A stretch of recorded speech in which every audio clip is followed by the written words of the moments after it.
Hello friends, सुप्रभात। मु संजय आपण मानक स्वागत करुच्ची ओडिशा ब्लॉग संजय को।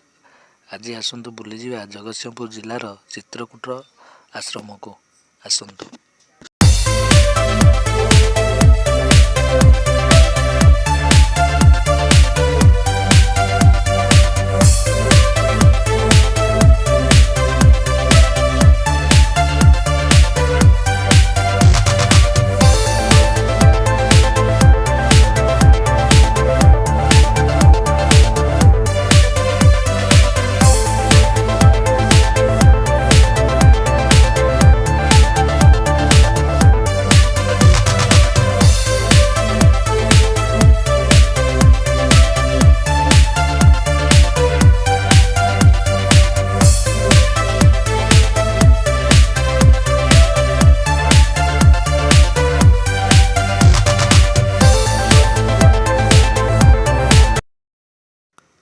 हाय फ्रेंड्स, आमे एबे पहुँची जाइछु चित्रकूट आश्रम पाखरे, जहाँ बहुत आनंददायक परिवेश मध्य मठ गढ़ी उठी एवं ये आश्रम को देखिबापी बहुत जनसमागम होता है।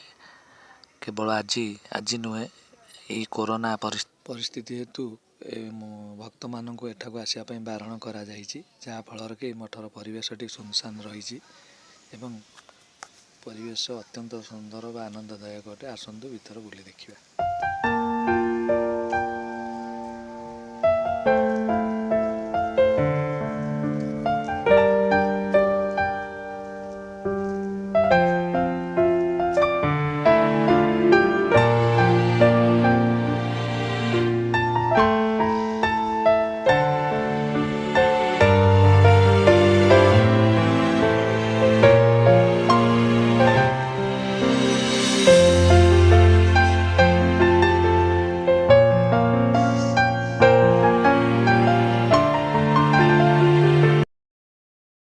जदि भिडियोटी आपण पसंद आसता है तेज गोटे लाइक शेयर कमेंट करने भूलें। रोची जय जगन्नाथ।